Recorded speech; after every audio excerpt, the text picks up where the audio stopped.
Gusto nung Sunday afternoon para perform Karabang mo siya, no? At found out yung kanyang kapatid, hindi na rin mo mapapag-size. So, dalawa ko ang ating kinag-size. Pakita yung Brother Francis. Yan. So, bago member natin, si Hazel. Kasi po sila, no? Ito po ang mga bagong admission sa ating church. Welcome. At next Wednesday. So, pangalawang Wednesday, ano? Itong susunod na Wednesday, yung pangalawa pa, ano? Kasi nalaman ko ang ating evangelistic meeting. Pray po natin yan, kami about 10 days. Kung araw na lang po yan. So ay magalagi para sa pagbabayin ng ating evangelistic meeting. Sana po maraming kamaten, mga first-time visitors. Pagdanyayan po natin yan. And then the following week, i-hold po natin ang ating evangelistic sa Banawe, Pugaw. I-start manuhin ng Friday hanggang Sunday. Friday, Saturday, Sunday. Ito ang mga abangan. Maglangin po natin si Brother John Paul. Malis ko siya kahapon ng umaga sa bahay. Mostly Friday, pero lakas ng ulan. Sabi ko, pagbukas ka na. Kasi sobrang lakas ng ulan. Malis siya ng umaga, following day. Nakating mo siya kanina lang. Malangin po natin. Alam po natin yung pagkaganyang ulan ng ulan. Ano? Problema dyan sa pagbunsok ng lugar. Slide. Umabot ng 24 oras ang kanyang biyahe. Hindi mo rin kadali. No? Actually, yung 360 kilometers, hindi naman sa kalayuan yan. Hindi talaga malayo yan. Hindi lang condition. Road condition, traffic condition, hindi lang pinakamahaba na trip ko dyan, mula dito, nabutuwa ng 14 oras. Dahil nagka-traffic dyan sa Merway Sira, nakalabunan ng madaling araw. Sabi ko, bakit hindi lumagalaw? No? Nakaalis ko yung bus, alas 8 na ng umaga. Isang lugar lang po dyan sa Merway Sira. Grabe yung pagay, ito yung ginagawa pa. Dalangin po natin ang gawain sa Banawe. We pray na balang araw ito po maging independent local church. Habang yung Panginoon. Ito po regularly independent rin po. At hindi na problema ang place. God has provided the place. Meron na namang personate. Meron rin po yung mga faithful, mga pastor. Malangin po natin yung mga pastor. Nalagay natin si John Paul, no? Oban. No? Natin ang desire. Big air, siya ho ang biyahe ng karon. At Monday, kami nung sa mga rito, sabi ko, maganda rin na 50, pumunta ka rito dahil meron PIC process at Teacher's Day. So, ay nakakapag-Bible College. Nakalagay natin, alam ang umaga, dahil po sa Tansa Mabides, hindi tayo po. Nakalagay natin ang nagtawain natin. Okay, tayo po'y lumapanaw sa ating mensahe sa umaga nito. Nalangin po natin, may mga karagdaman. Isa ho na nag-text, hindi mo makatenda sa karagdaman si Asing Ito. Pwede po natin. Hindi sa kapo. Okay, Matthew chapter 2, verses 1 to 12. The faith of the Magi. Ang pananampalataya ang mga mago. So, several things we have established this morning. Hindi ho sila mga kings based from the Bible. Hindi sila po'y nasa kabilang sa class mga wise men. At itong wise men, ito isang antas sa lipunan, mataas na antas sa lipunan. Doon pa lamang po sa book of Genesis, meron ng wise men. Genesis chapter 41 verse 8, ang mga wise men. Daniel chapter 2 and verse 2, ang ganda ho ang mga wise men. So it is a highly honored position in society. And we have established that hindi ho sigurado ang bilang. Hindi ho tayo sumabating na sila yung tatlo. And we also have established na sila po yung mga believers, sila po yung mga mananampalataya because of their attitude. Kita po natin na kahit nagaan malayo, hindi nila inilipana ang hirap ng biyahe. Noong kanilang kapanahunan, hindi ho madali yung ganung travel. Sa ngayon, going abroad, the most difficult perhaps is kung mag-travel ka ng halfway, halfway around the globe is mga 20 hours, Pero ng araw, it will take months. Sila Magellan nga dapat ng taon, bago makating ng Pilipinas. Pero mga expedition na dahil sa haba ng biyahe, nababaliw na yung mga crew. Kung hindi mababaliw, mag-mutiny, Pakatayin na siya ng jefe, palit na tayo, huwi na tayo. Yan na tayo si Colon Cruz, Sabi niya mga tao niya, bumalik na tayo, wala tayong makita, ilang buwan tayo naglalayag, puro na lang dagat. Sabi ni Colon Cruz, 3 araw na lang, tayo, 3 araw na lang. Within 3 days, pag wala pa tayo nakita, mga dahon-dahon, nasa nagat, huwi na tayo. Kasi mga tuyo yung mga dahon-dahon. Malapit ng isla, So, mabuti na lamang, talagang testing na makarating lang Amerika, makarating ng mga puti ng Amerika. Alam po ba na yung sa Diyos kasi all things work together for good, di ba? Yes. Kahit sabihin natin na hindi maganda ang resulta ng pananakop ng mga Kastila, pananakop ng Amerika, pananakop ng mga British, pero yun po naging daan na mag-spread ang Ebanghelyo. Tama? Hindi mo natin ng Ebanghelyo na maputi ang ating bansa, walang Ebanghelyo.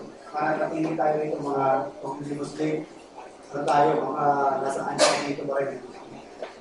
So, ito ang buwan ng mga, God, only God can produce good out of evil. Okay? So, those are the several things we have learned this morning about the wise men. They were from the East. And we might say, sa ating kapanahunan, sila po yung mga scientists. They study the stars. The branch of science we speak about that is astronomy. So first of all, let's talk about the travel of their faith. The travel of their faith, verse 1. Now when Jesus was born in Bethlehem of Judea, in the days of Herod the king, behold, there came wise men from the east to Jerusalem. So they came from the east. And they did not shrunk from the toil and danger of the travel. Hindi sila natakot, Hindi humadali ang pagbibiyahe, as I mentioned, It will take them months. At ano po ba ang means of transportation lamang ng araw? Either you travel by foot, camel, from pinaka-common, kasi ang camel, very dependable ito sa biyahe. Lalo na kung disyerto. Magkakapal lang kanya ng paanyan. And it could go for months without water. At dependable siya in the sense na malakas ang kanyang sense of smell. It could smell the source of water from miles. Ay ilang milya, alam niya kung nasaan ang tubig. So, maganda ito na means of travel. Pero kahit matagal pa rin yan. Pero yun napaka-komportable ng kanilang buhay. Mataas ang kanilang posisyon, mataas ang kanilang atas. Ginagalang yan. At hindi sila sigurado sa kanilang pupuntahan kung welcome sila doon. Hindi nga sila sigurado kung makakarating sila. Imagine, sila, mga officials, mahihayangan sila.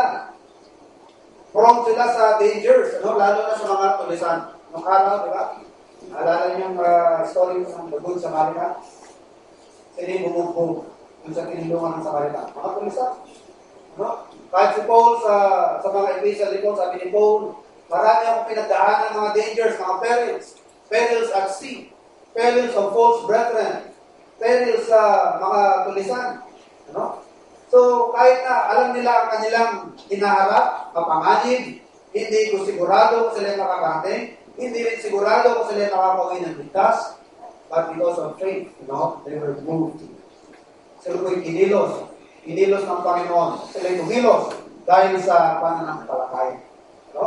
And they believed na yung kanilang nakita na star, it is the Messiah. He is the Messiah. It's not just an ordinary star.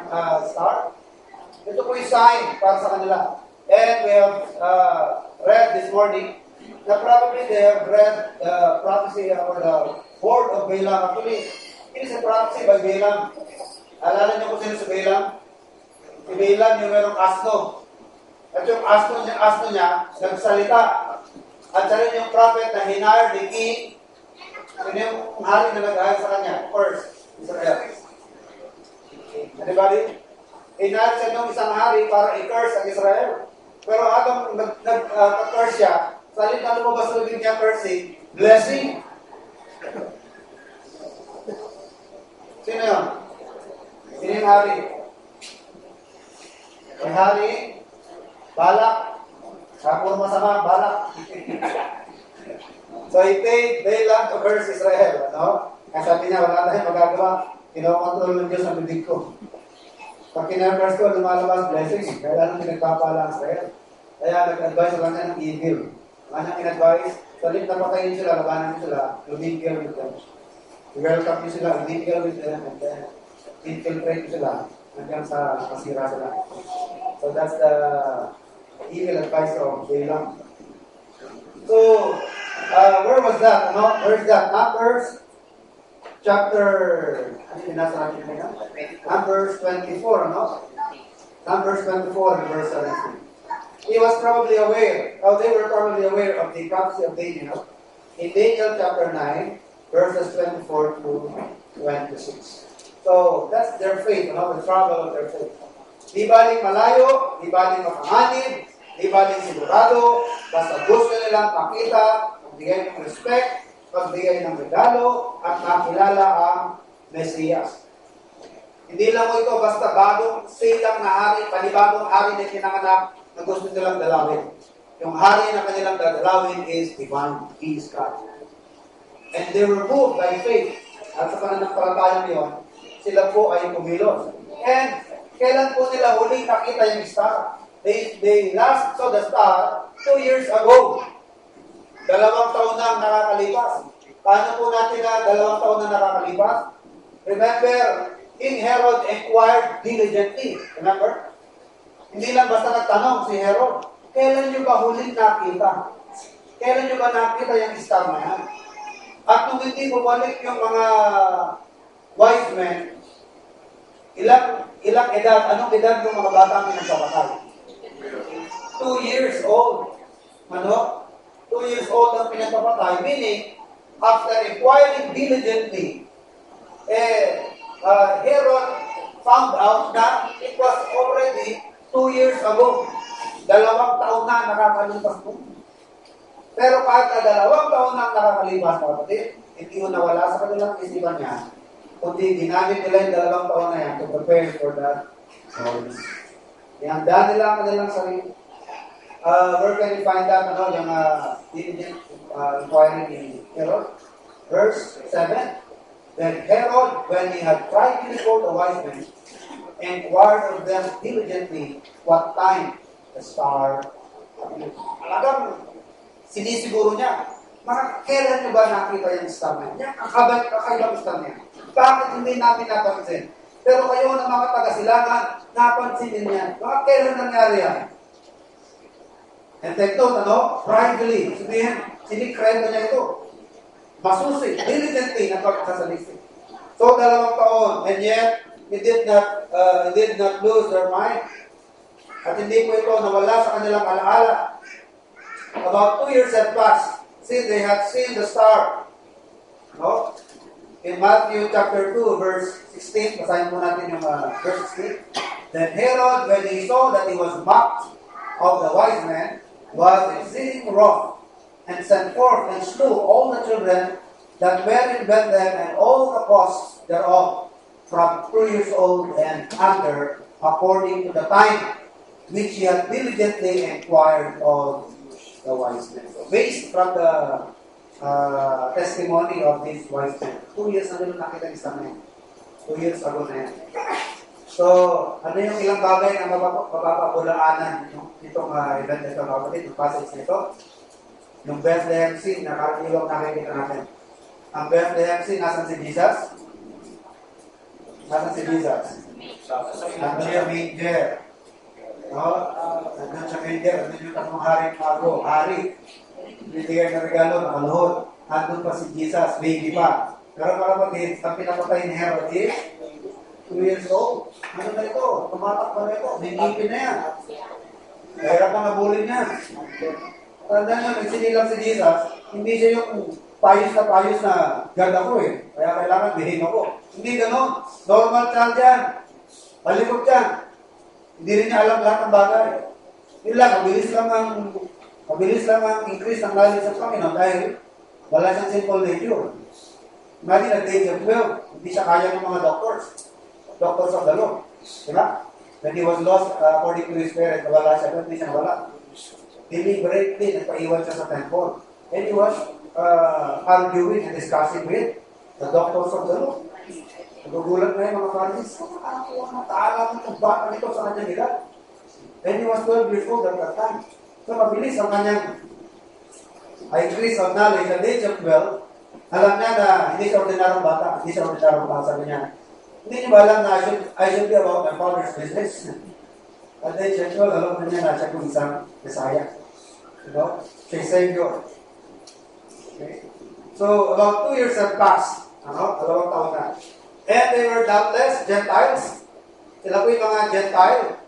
Kaso lamang mga Gentile na mukhang mas maraming alam kaysa mga Hudyo. Kasi mga Hudyo, hindi sila aware dun sa star. No? Hindi nila alam na yung panahon na yun, isinilang na ang Mesiyas. Palagay ko po mga kapatid, ang in-expect nitong mga wise men na dumating, masaya sa Jerusalem. Palagay ko, yun ang kanilang in-expect. Kahit 2 taon na ang lumipas, palagay ko, ibang mood, ibang atmosphere. Pero wala na. Everything goes as usual, no? Everything goes as usual. Bakit mga kapatid?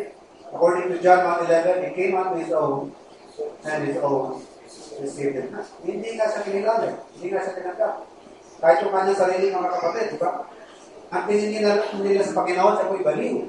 Did you know that? Ang paningin nila sa Panginoon, siya ay baliw. Paano nyo nasabing baliw? Yung term na beside himself. He is beside himself. Ano sa Tagalog, beside himself?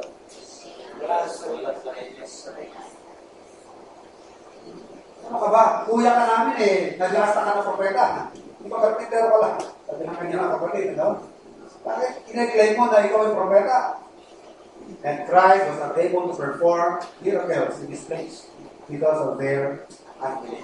Sabi ng mga tao, ito yung anak ni Jose, at kapatid ni Simeon, kapatid ni ganito, at kapatid dito ang kanyang mga kapatid na babae, at kasama-kasama natin. Sabi ni Christ, ang propeta ay walang faith.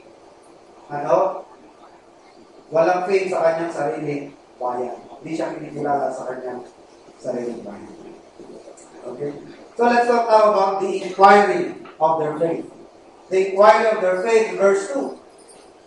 Saying, where is he that is born King of the Jews? For we have seen his star in the east. Take note, this is not just an ordinary star. His star. We have seen his star in the east and are come to worship him. You know, blessing mga kapatid sa seekers. No? Jeremiah chapter 29 verse 30. Sa mga seekers, ano mangyayari? They will find. At sabi sa Matthew 7:7, seek and ye shall find. Jeremiah 29:13, and ye shall seek me and find me when ye shall search for me with all your heart. Kung ako inyong sasalisikin ng inyong buong puso. Ang nakakalungkot lamang mga kapatid, bibihirang tao ang honest seekers. Bibihirang tao po ang may hilig o may kagustuhan na magsiliksik tungkol sa Panginoon. They might as well discover things about this world. They might as well discover things about this life or about science, about medicine. Pero magsaliksik tungkol sa Panginoon, wala yan sa puso ng maraming tao. Pero sa mga naghahanap tungkol sa Panginoon, masusumpungan nila ang Panginoon.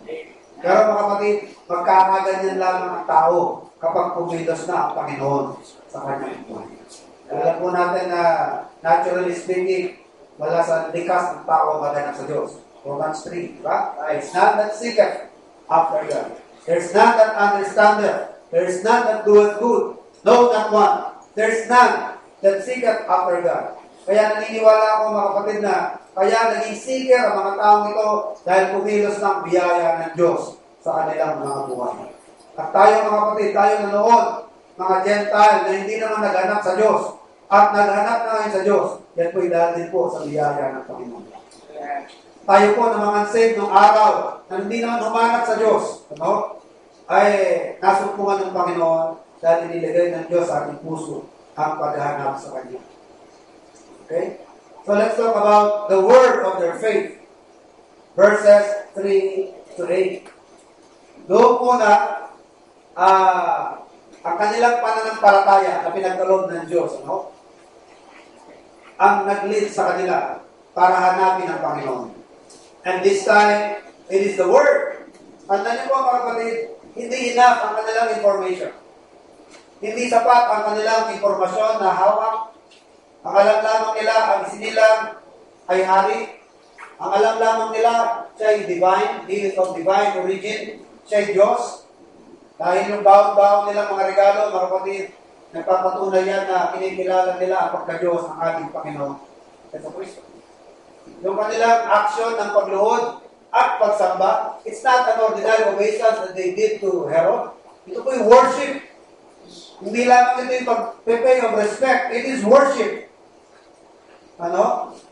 So, assured ang kanilang information. They only know that he is a star. They know that he is a star. Numbers 24:17.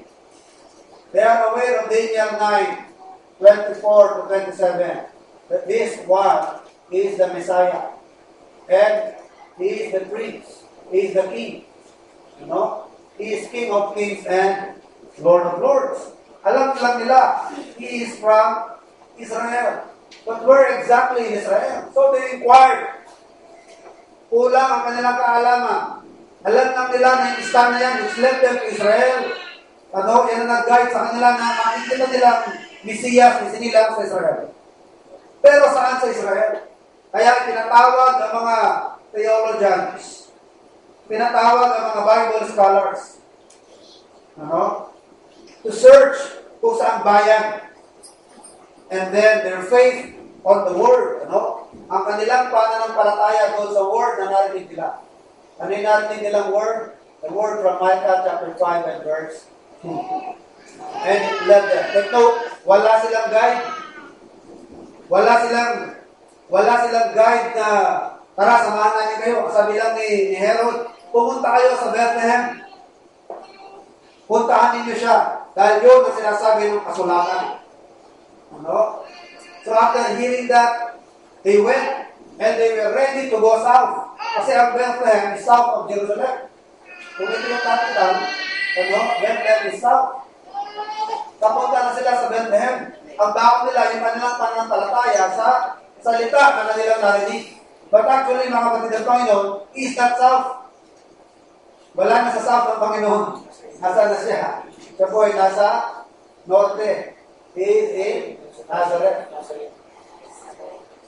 Saan po ba ang Nazareth? It's in Galilee.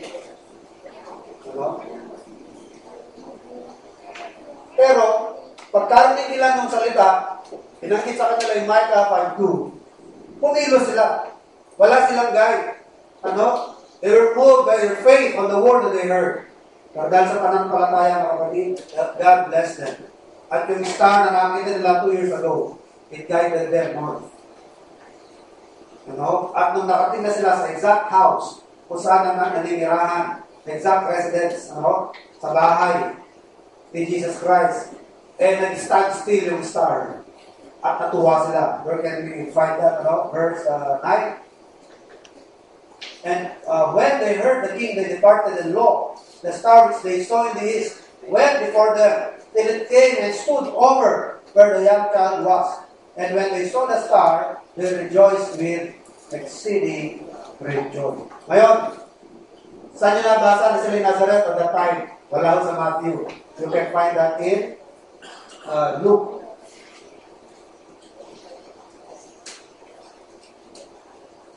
Luke chapter 2. Basahin po natin ang Luke chapter 2. Ano ho ba practice pagka may pinapanganak na lalaki at panganay? Nanganak ka ng panganay at lalaki. Ganyan po ng araw, yung mga pag-dedicate ng bata sa temple ng mga Israelites. They do it with the first child. Sa first child lamang yan. At lalo pa po, lalaki. Lalaki ang kanilang dinededicate. At tinutubos nila yan. Kasi, sabi ng Panginoon, every child that opens the matrix, lahat na nagiging bunga, unang bunga ng bahay bata ay sa Panginoon. At dahil sa Panginoon yan, hindi naman lahat paglilito sa templo, kagaya ni Samuel. May Panginoon sa Panginoon ng panganay, ano gagawin mo? Bayaran mo yan sa Panginoon.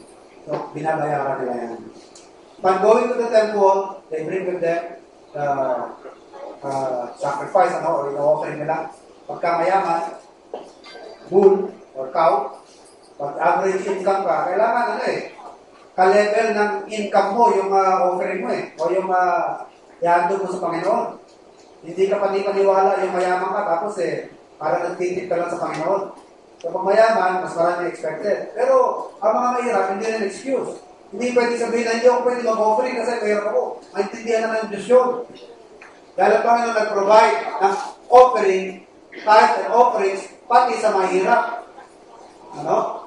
Pagka mayaman, kailangan alinsunod sa iyong status. Cow or bull. Pero pag average income ka, sheep or goat. Pero pag mahirap ka, hindi ka excuse. Pwede ka mag-offering ng kalapati. O kaya pugo, turtle doves. Kaya alam natin na mahirap ang Panginoon dahil ang magulang niya, ang dala ay ibon. Ibon ang dala ni Joseph and Mary. Chapter 2, Chapter 2. Saan ba yan? Verse 33. And Joseph and his mother marveled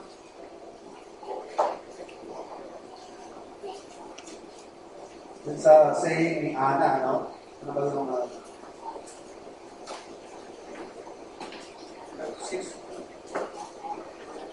36. Verse 24. 23. As it is written in the law of the Lord, every male that openeth the womb shall be called holy to the Lord, and to offer a sacrifice according to that which is said in the law of the Lord, a pair of turtle doves or 2 young pigeons. Mahirap lang ang Panginoon. He belongs to a poor family, kaya 2 ibon lamang ang nalandala ang kanilang mga magulang.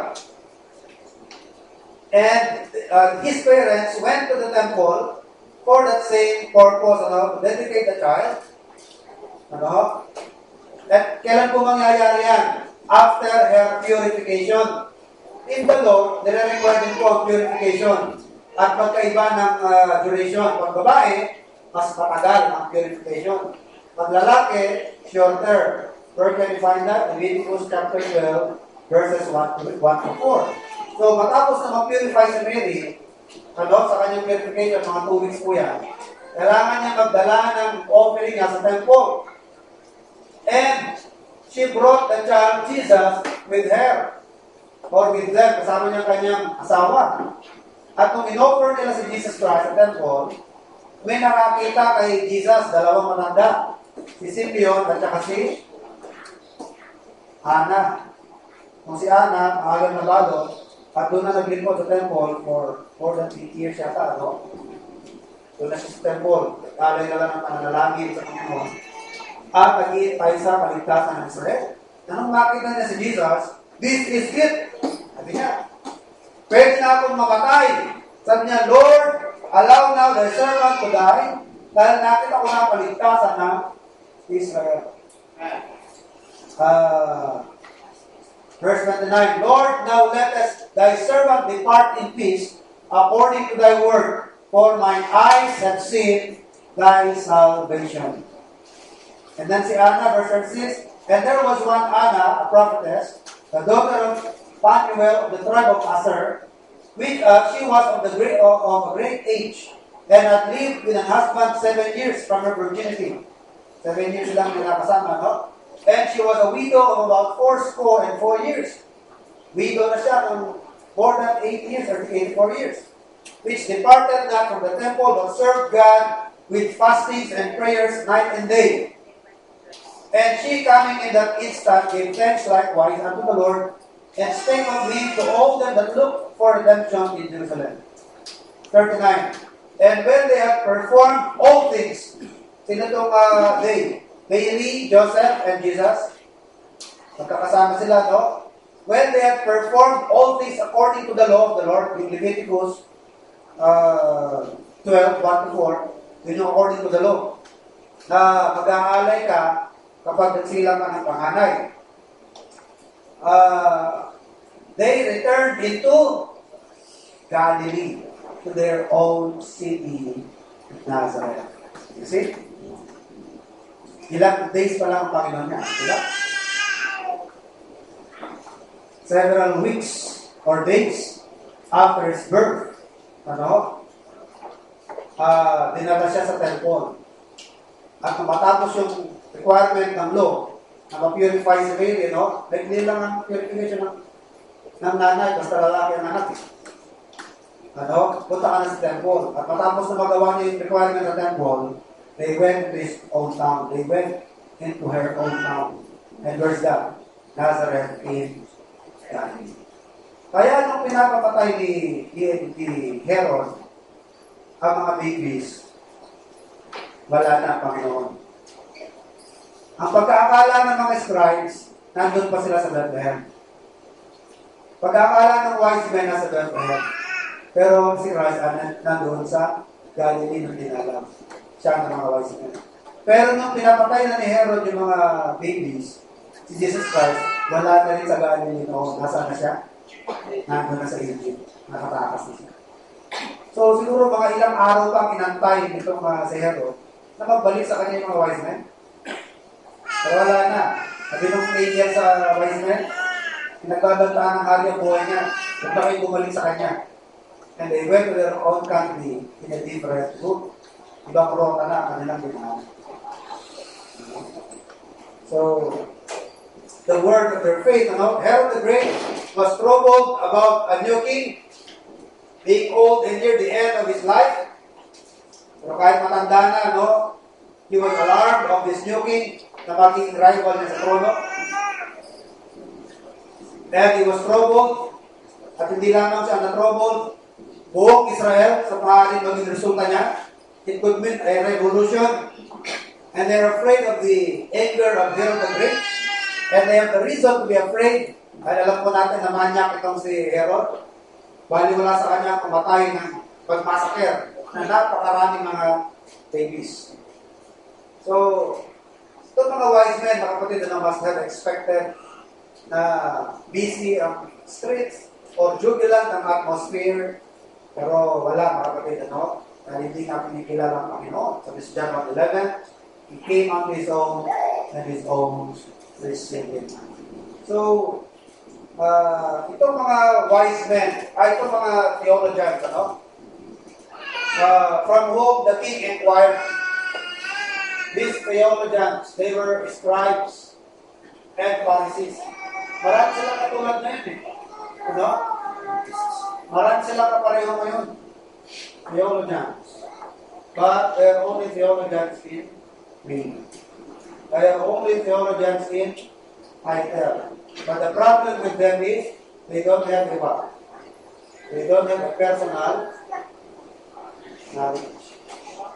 Maraming tao ngayon, They only have what? They only have a head knowledge.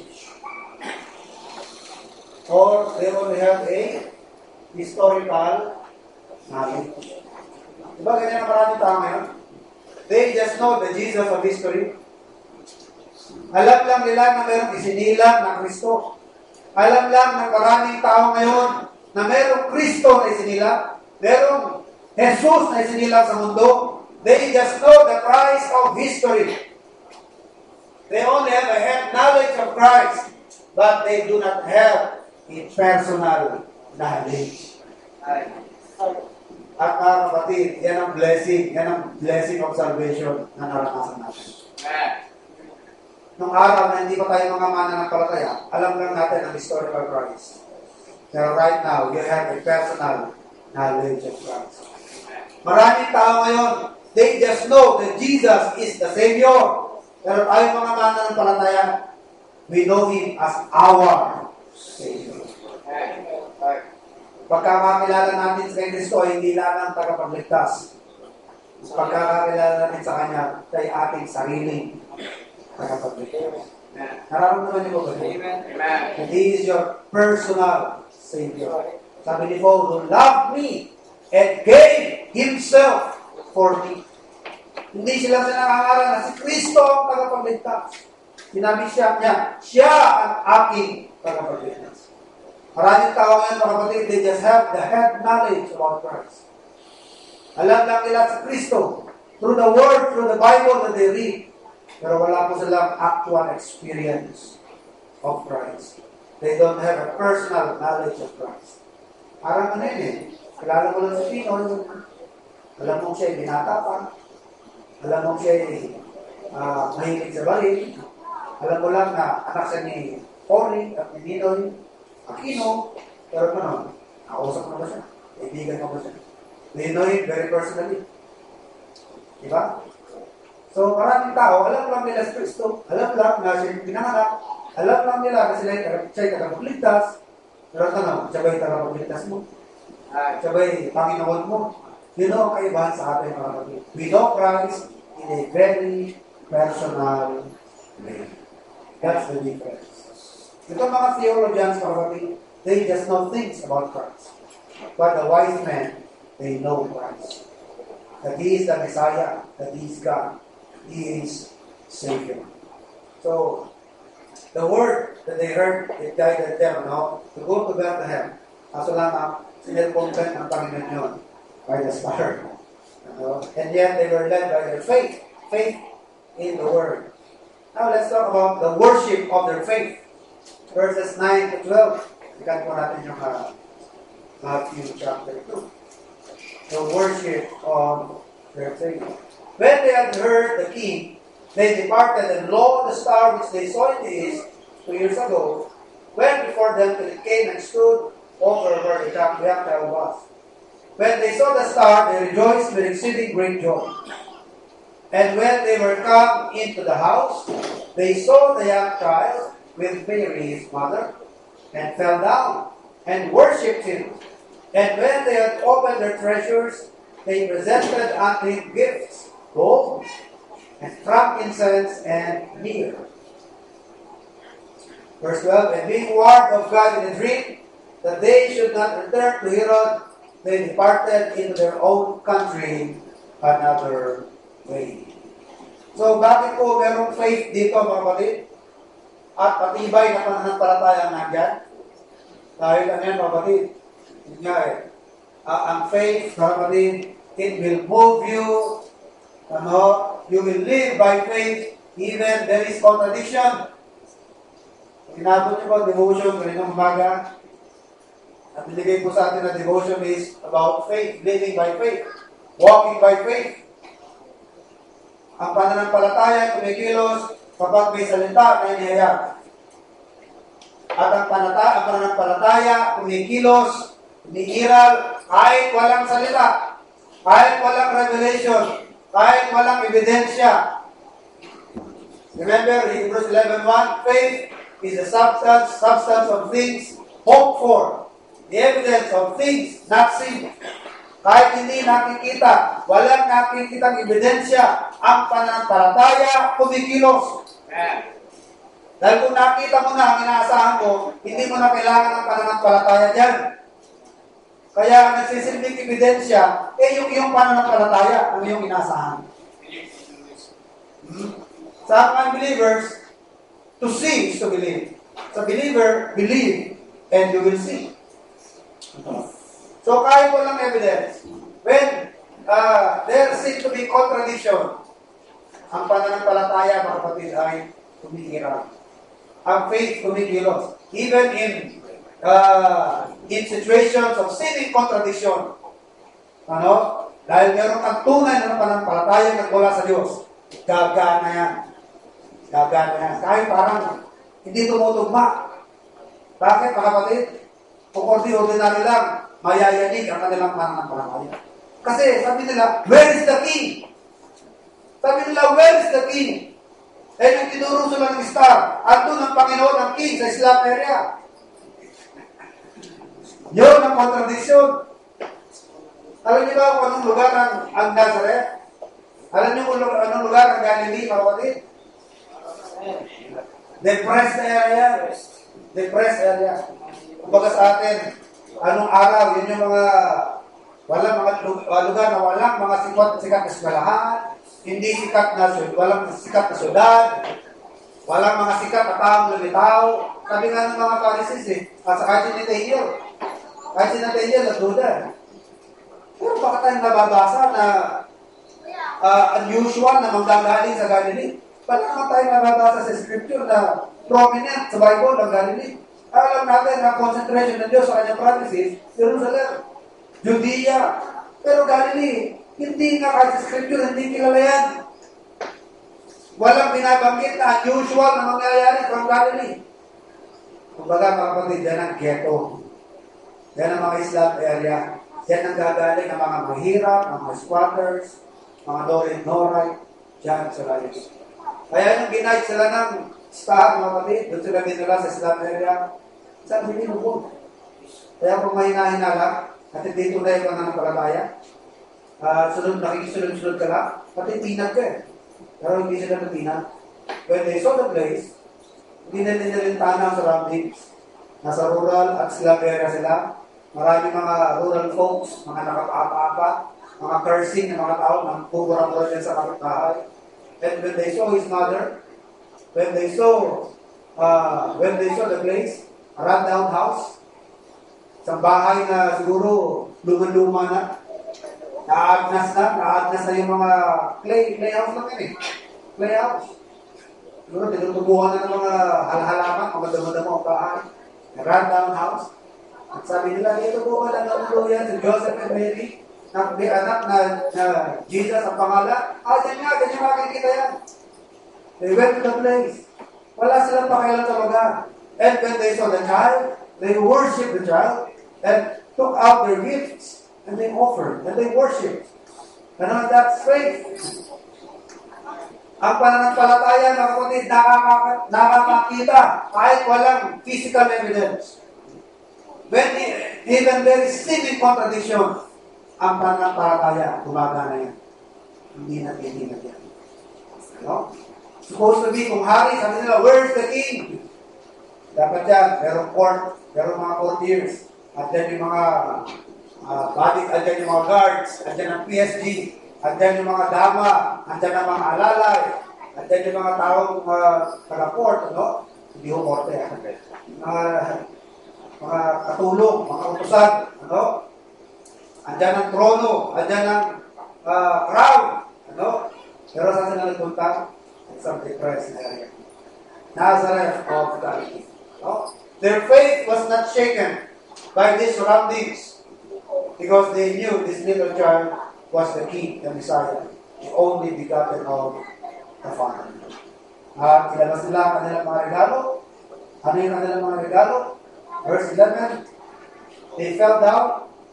They saw that when they were come into the house, they saw the young child with Mary, his mother, and fell down and worshipped him. Sino ba worship? Him. Hindi worship her. Oh, marami kasi ngayon, worship her.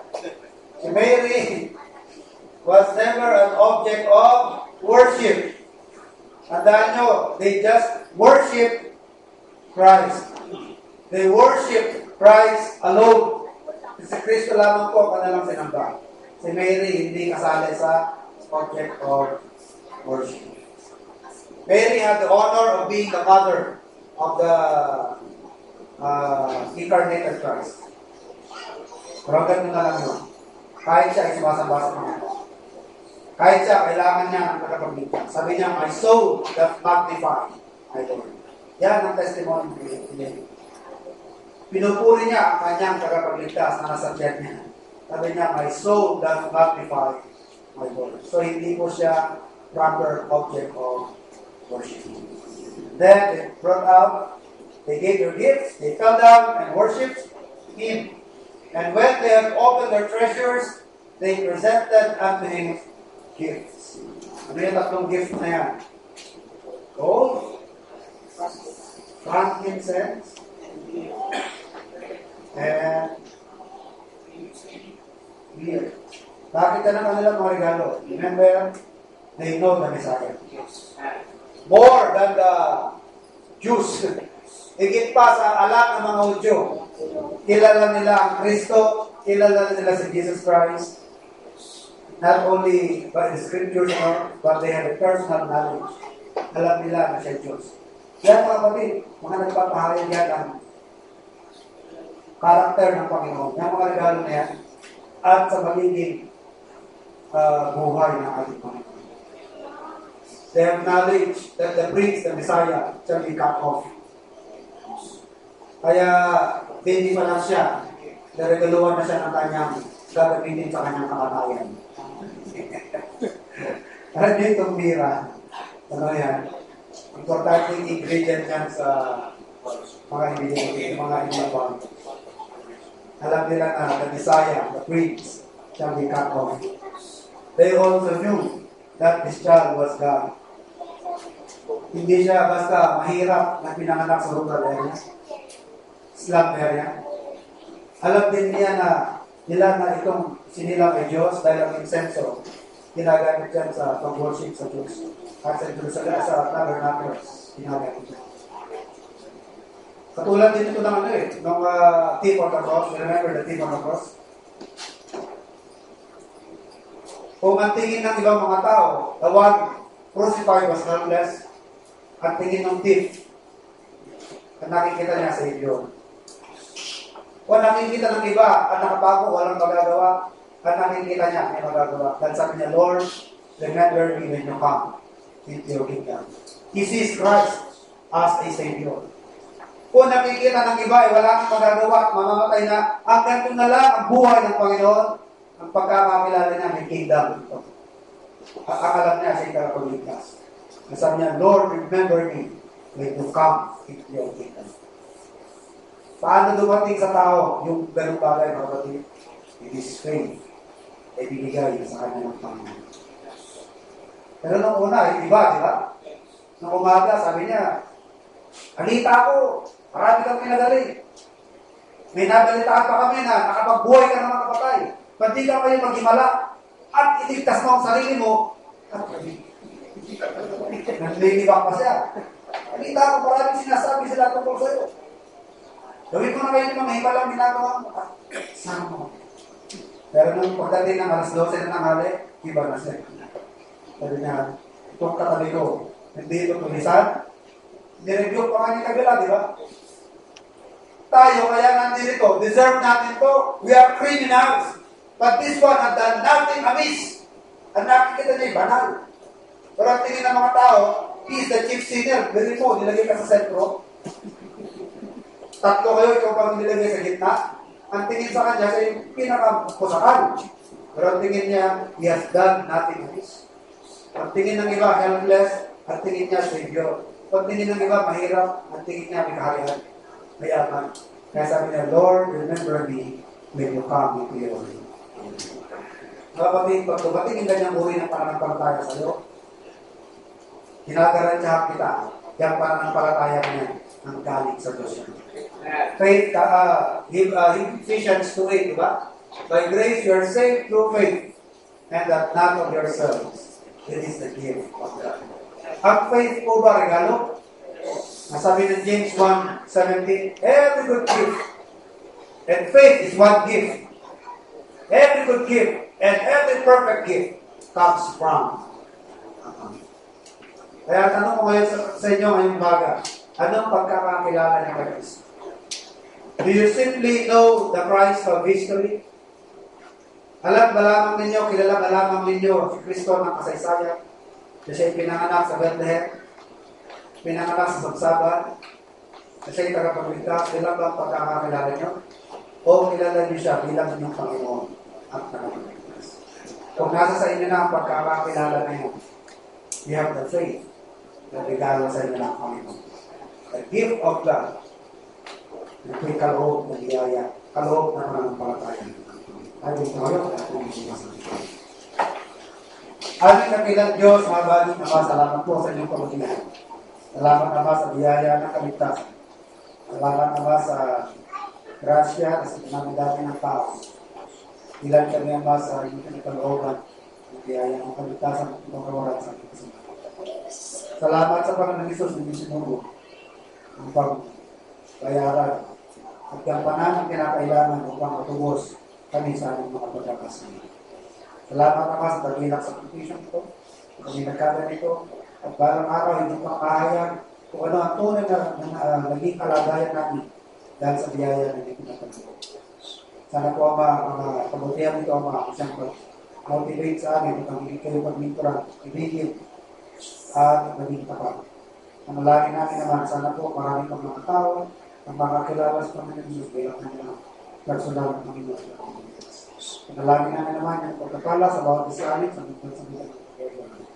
Ang hindi po nataas, ang mga tira na may karamdaman, maging mga nasa tiga ng mga suturanin, ay tulungan niyo po ang mga Panginoon. Lahat po yung dalangin at pinasasalamatan sa ngalan ng aming Panginoon Jesus. Amen. Yan ang bago po.